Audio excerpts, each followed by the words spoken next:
10 by 11, and it will have to be plain because we see to it that every time you stay here you can see the beautiful stream. Down below is the beautiful stream.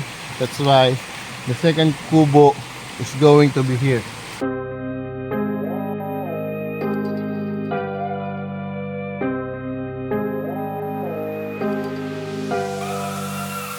What they say, hear it all when they talk about me. What they say, I don't care, nah, I'ma do me. What they say, loud and clear.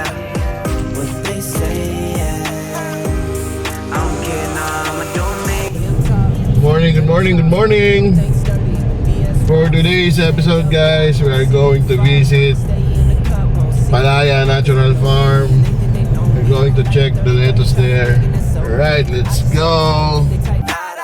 What they say, hear it all when they talk about me. What they say, I don't care, nah, I'ma do me. What they say, loud and clear.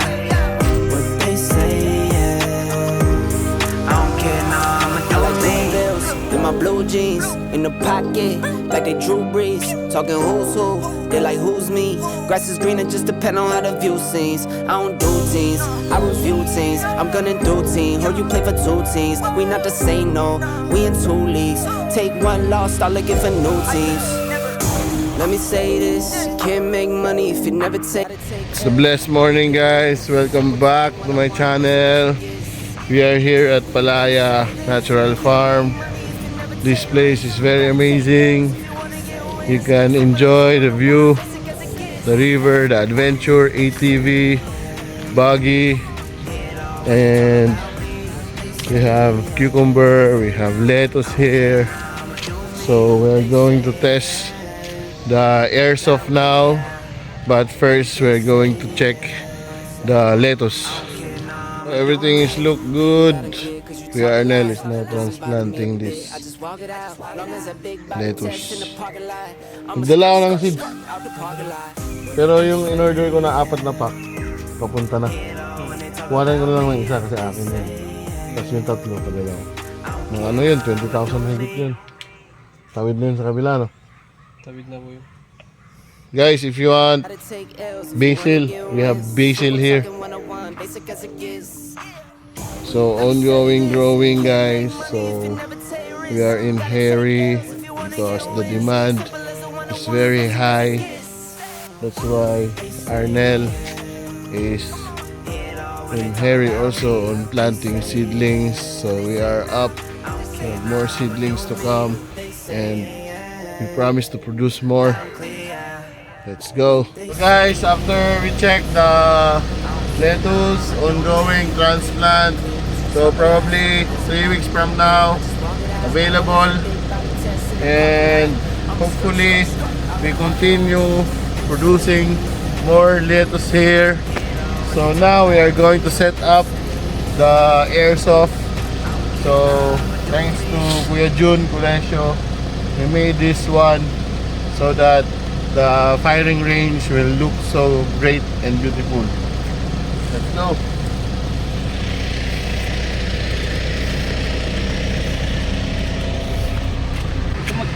So aside from airsoft and archery, Palaya also offers more adventure like ATV, buggy, and so on and so forth. Everything about nature, about recreation, Palaya Natural Farm offers you great adventure. Dito lang yan, kuya, sa bunga.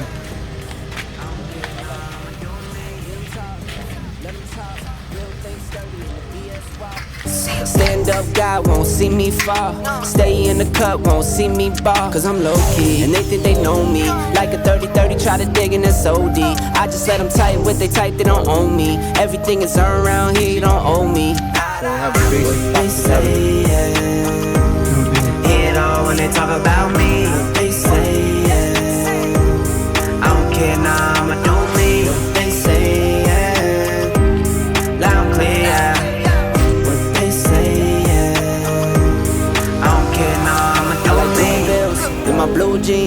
in the pocket, like they Drew Brees.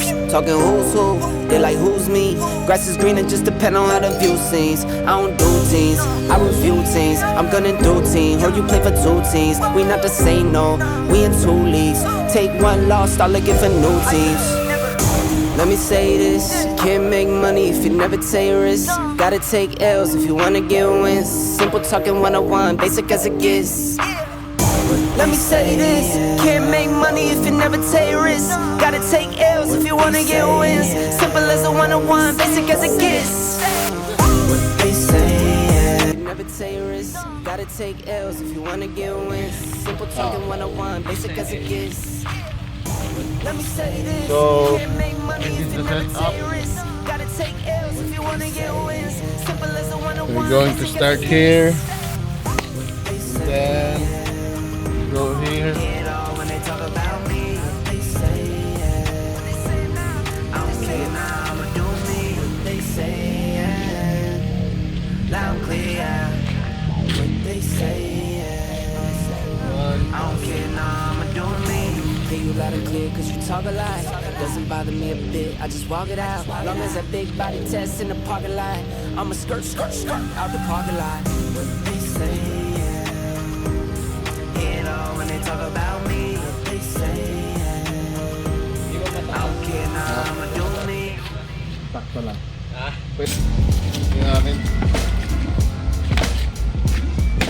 Binuksan, ang binalo.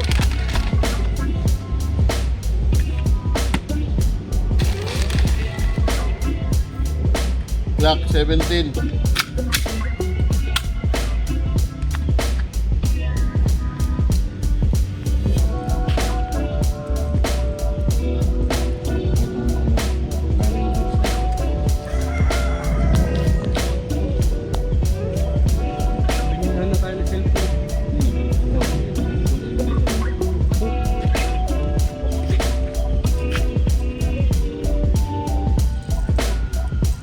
Pitik kuya.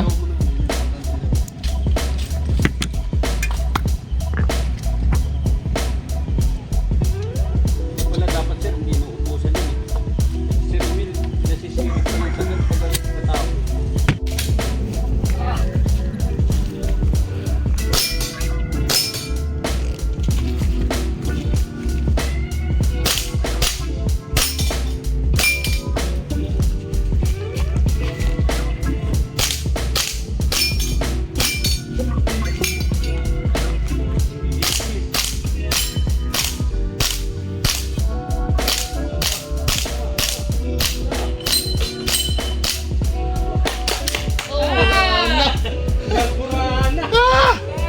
Siya na lang!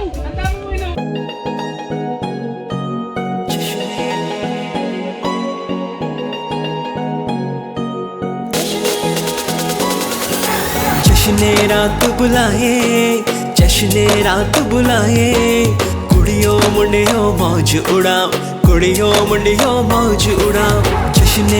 Right guys, after the morning errands, checking the greenhouse, checking the result of the seedlings, and set up the tactical shooting here, which we offer new adventure at Palaya. So coffee, and then we will go to the farm at Siniloan, Laguna. Let's go!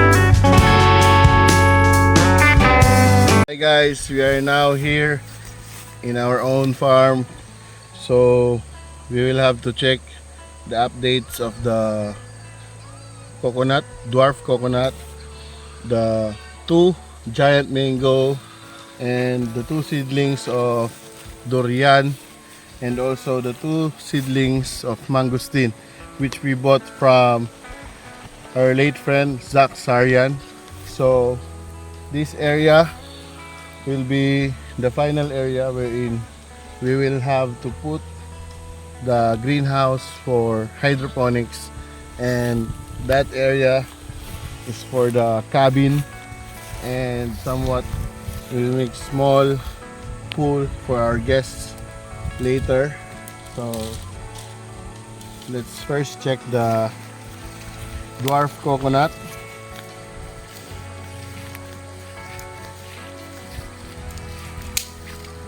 So there is no evidence of coconut insects, which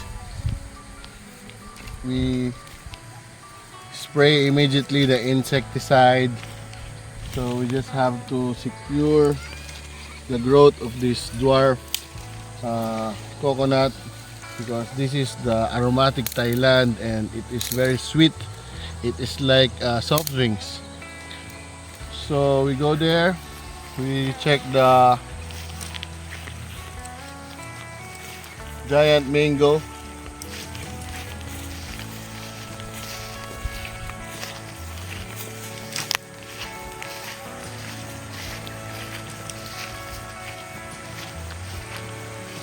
So this is the grafted giant mango.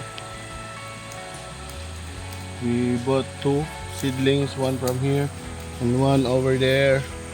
And the durian is there at the side of the property, and at the end of the property is another durian. And side of that is the mangosteen, which is very healthy seedlings. So we cannot be relaxed, so we just to apply pesticide for them to grow safer and for them to grow properly. So after the CR or the comfort room is done, we are now going to prepare some of the materials for our second kubo. So we will no longer put the side chair, instead of somewhat plain floor. Of course, we put roof on it, and this part on that part is very refreshing, because you can hear or you can see the waterfalls, mini waterfalls. Come on, let's go, let's check.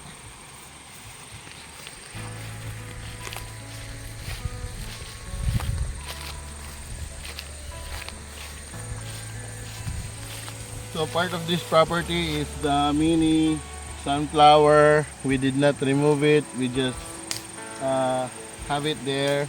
We leave it as nice as it is. And also this tree, so later on they will give shade once this Nara tree will be big. So we have our deep well here, and we're going to put the water tank up on this side, so that we will have to use only the gravity to supply all the main water source on that area, on the greenhouse and then the cabin. So let's go.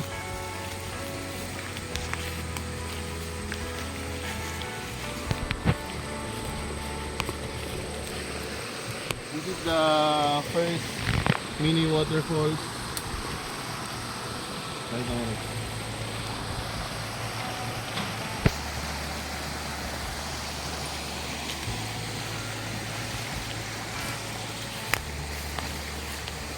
So up on this side, you can hear, you can see the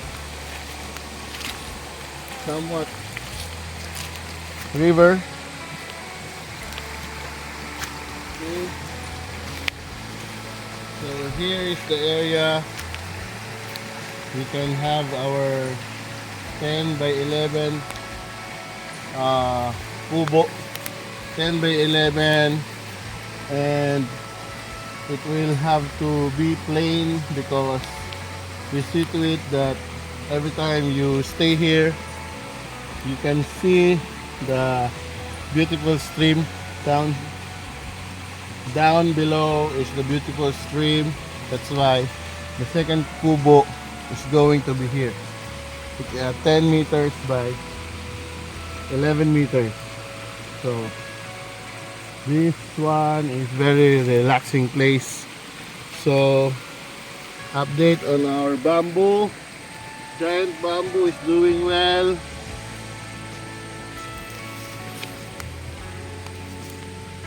Right, evidently you can observe the growth. They recover after few weeks.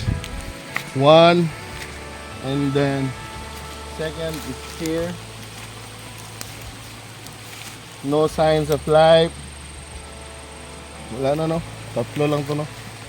So we plant 3 seedlings of giant bamboo and we only have 1 survive. So they will grow here on the side up to this area, so we will avoid the erosion on this side. So naturally bamboo is somehow protecting some soil erosion or landslide. So this is the development of the farm. Okay, so we will have to put next the greenhouse over there.